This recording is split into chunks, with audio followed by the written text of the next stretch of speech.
Hello everyone, कैसे हैं आप सब। आज हम डिस्कस करेंगे अकाउंटिंग स्टैंडर्ड 2। अकाउंटिंग स्टैंडर्ड 2 ये किसके लिए होता है? अकाउंटिंग स्टैंडर्ड 2 AS2 किसके लिए होता है? Valuation of inventory. Valuation of inventory तो किसके लिए होता है? AS2 स्टॉक वैल्यूएशन के लिए। ओके जी। स्टार्ट करने से पहले अगर आप हमारे चैनल पर नए हैं और अभी तक आपने चैनल को सब्सक्राइब नहीं किया है तो कृपया चैनल सब्सक्राइब जरूर कर ले। ओके जी, स्टार्ट करते हैं। तो ये AS2 एप्लीकेबल किस पर होगा? ऑल एंटिटीज पर, सभी पर क्या होगा? ये एप्लीकेबल होगा, चाहे वो लेवल 1 एंटिटी है, लेवल 2 है, लेवल 3 एंटिटी है। अब आपको ये नहीं पता है कि लेवल 1, लेवल 2, लेवल 3 कौन सी है, तो हमारा वीडियो देख सकते हैं। ये ऑलरेडी डाला हुआ है। ओके जी। अब हम बात करते हैं, ये अप्लाई तो सभी एंटिटीज पर होता है और किस किस इन्वेंट्री के वैल्यूएशन पर ये अप्लाई होगा। तो ऑल इन्वेंट्री के वैल्यूएशन पर AS2 क्या हो जाएगा? हमारा अप्लाई हो जाएगा, एक्सेप्ट द फॉलोइंग। किस किस को छोड़कर? तो WIP है हमारा, वर्क इन प्रोग्रेस है। क्या है? कंस्ट्रक्शन बिजनेस के रिगार्डिंग में, including directly related service contract. एक तो कंस्ट्रक्शन बिजनेस पर एप्लीकेबल नहीं होगा, उसके लिए सेपरेट है अकाउंटिंग स्टैंडर्ड। और जो डायरेक्ट रिलेट करता है सर्विस कॉन्ट्रैक्ट, उस पर भी एप्लीकेबल नहीं होगा। या वर्क इन प्रोग्रेस हमारा WIP है सर्विस बिजनेस में, जैसे कंसल्टिंग हो गया, बैंकिंग बिजनेस हो गया, तो वहां भी AS2 अप्लाई हमारा नहीं होगा। और कहां पर अप्लाई नहीं होगा? Share debenture other financial institute जो हेल्ड कर रखे हमने स्टॉक इन ट्रेड। हमारा काम ही क्या है? स्टॉक इन ट्रेड में है, इन्वेस्टमेंट में नहीं है। इन्वेस्टमेंट में तो सेक्शन AS2 अलग है, और स्टॉक इन ट्रेड के लिए है share debenture other financial instrument, तो भी AS अलग होगा। इनके लिए AS2 अप्लाई नहीं होगा। और किस पर एप्लीकेबल नहीं होगा? Inventories like live stock, agriculture और फॉरेस्ट, इन मिनरल ऑयल, इन सब पे भी क्या नहीं होगा? AS2 हमारा अप्लाई नहीं होगा। तो हमने देखा कि AS2 हमारा सभी इन्वेंट्री की वैल्यूएशन के लिए अप्लाई होता है, बट कुछ को छोड़कर। वो कौन कौन से हैं? Construction business, consultancy, share debenture, financial instrument और livestock, agriculture, forest, mineral, इन सबको छोड़कर बाकी जो भी इन्वेंट्री है उसका अगर हम वैल्यूएशन कर रहे हैं तो किसको फॉलो करेंगे? AS2 अकाउंटिंग स्टैंडर्ड 2 को हमें फॉलो करना पड़ेगा। अब बात करते हैं डेफिनेशन ऑफ द इन्वेंट्री। तो इन्वेंट्री में क्या क्या इंक्लूड होगा अकॉर्डिंग टू AS2? तो फिनिश गुड्स आएगा, और WIP आएगा, वर्क इन प्रोग्रेस, और क्या आएगा? Raw material. तो क्या क्या आ गया? रॉ मटेरियल, WIP और फिनिश गुड्स। इन्वेंट्री का मतलब क्या हो गया? रॉ मटेरियल, WIP और फिनिश गुड्स। अब हम बात करते हैं NRV। NRV की फुल फॉर्म क्या होती है? Net realisable value. Net realisable value तो ये कैसे कैलकुलेट कर सकते हैं NRV हम? Estimated sale price minus estimated cost minus estimated selling expenses, ये सब माइनस कर देंगे तो हमारे पास क्या आ जाएगी? NRV, नेट रियलाइजेबल वैल्यू, की नेट कितना अमाउंट हमें मिलने वाला है इसको बेचने पर। तो हमें इन्वेंट्री का वैल्यूएशन, स्टॉक का वैल्यूएशन कैसे करना होता है? कॉस्ट और NRV, जो भी दोनों में से कम होगी, लोअर होगी, वो हमारा क्या होगा? स्टॉक का वैल्यूएशन करेंगे।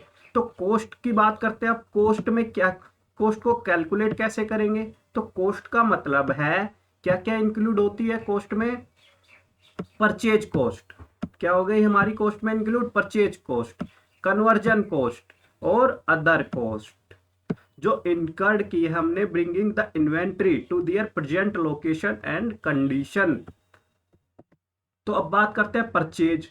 जो हमने बात की कि कॉस्ट में क्या क्या इंक्लूड होती है? परचेज। तो परचेज कॉस्ट कैसे निकालेंगे हम? परचेज कॉस्ट का मतलब है यहाँ पर inventory include duty and taxes include करेंगे, जो हमें रिकवर नहीं होंगे। जो टैक्सेज हमें रिकवर नहीं होंगे वो क्या हो जाएंगे? हमारी कॉस्ट का पार्ट हो जाएगा।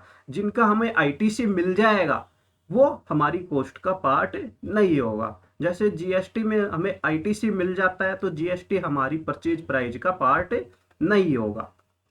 ओके जी।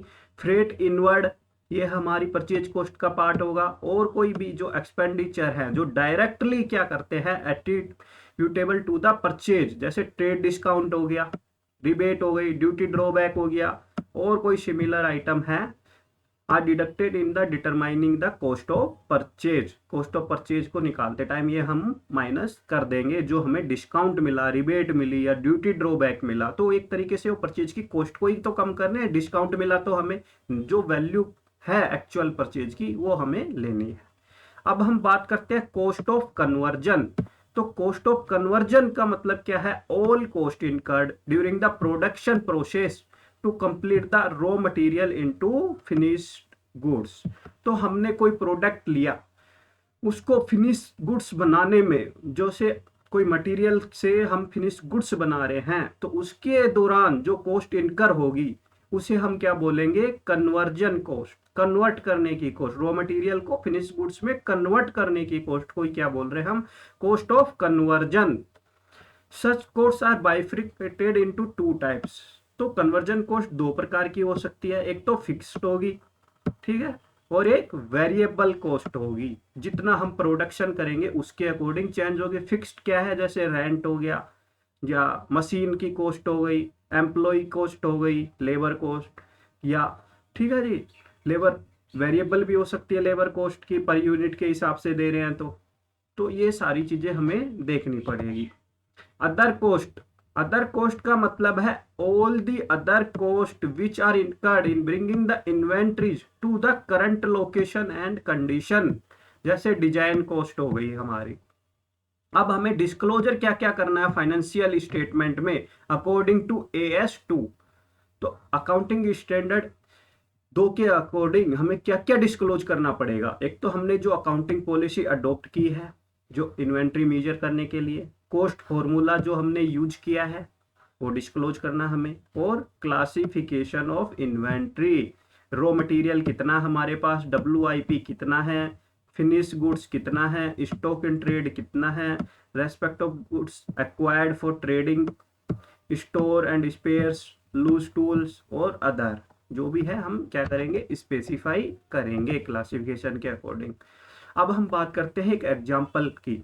तो कॉस्ट है हमारी, मान लेते हैं 500 रुपए, कोई प्रोडक्ट है हमारा, उसकी सेल प्राइस थी हमारी 700 रुपीज, और हमने देना था 30% कमीशन सेल पे, और हमारी NRV हो गई 490 रुपए। कैसे निकाली हमने NRV? 700 रुपए हमारी सेल प्राइस है, ठीक है जी, उस पर 30% हमें कमीशन देना, तो 700 का 30% कर देंगे माइनस 210 रुपए, तो कितनी आ जाएगी NRV हमारी? 490 रुपए।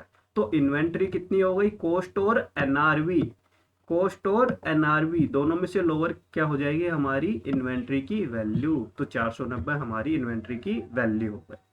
अब हम बात करते हैं एक और एग्जांपल की। कोई कंपनी हमारी XYZ जिसने परचेज किया 100 आइटम्स, कॉस्ट क्या है उसकी? 10 रुपये ईच, तो टोटल कॉस्ट कितनी हो गई? 1000 रुपीज। 100 इंटू 10 तो कितने हो गए? 1000 रुपीज की टोटल कॉस्ट हो गई, जिसमें से हमारी क्या हो गई? 10% तो हमारा नॉर्मल लॉस हो गया।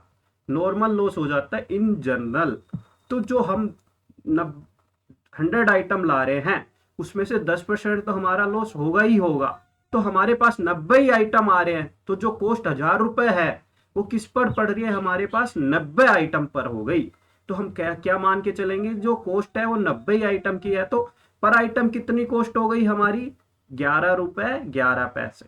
कितनी हो गई? 11 रुपए 11 पैसे। ये तो पड़ेगी हमारी, आई हमारे पास क्या रहे हैं? 90 आइटम। ओके जी। नॉर्मल लॉस हम ऐसे भी निकाल 10 क्या हो गया? नॉर्मल लॉस हो गया हमारा।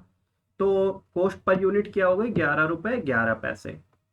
तो एबनॉर्मल लॉस की बात करते हैं। अब there were no sales in that period and closing stock was 80। और क्लोजिंग स्टॉक अब हमारे पास कितना बचा? 80, और सेल भी कोई नहीं की, तो 90 बचना चाहिए था, बट 80, तो 10 हमारा क्या हो गया? Abnormal loss. तो एबनॉर्मल लॉस हम कैसे कैलकुलेट करेंगे? नॉर्मल माइनस क्लोजिंग स्टॉक, तो 10 हमारे पास क्या हो गया? अब नॉर्मल लॉस। तो कॉस्ट ऑफ एबनॉर्मल लॉस कैसे निकालेंगे? कॉस्ट प्राइस हमने निकाल ली थी 11 रुपए 11 पैसे, उसको हम मल्टीप्लाई कर देंगे 10 जो हमारी यूनिट है एबनॉर्मल लॉस की, तो हमारे पास क्या हो गया, टोटल वैल्यू आ गई एबनॉर्मल लॉस की। तो क्लोजिंग स्टॉक हमारे पास कितना बचा, कॉस्ट हमारी कितनी थी 100 मल्टीप्लाई बाई 10 करा था हमने 1000 माइनस क्या कर देंगे उसमें से एबनॉर्मल लॉस, तो स्टॉक की वैल्यू कितनी हो गई 888.89। जो नॉर्मल लॉस है वो कॉस्ट में ही ऐड हो जाता है पर यूनिट में, बल्कि एबनॉर्मल लॉस हमें क्या होता है अलग से कैलकुलेट करना है और वो माइनस करना है स्टॉक में से। ओके जी, thank you so much, please like share and subscribe the channel, धन्यवाद जी।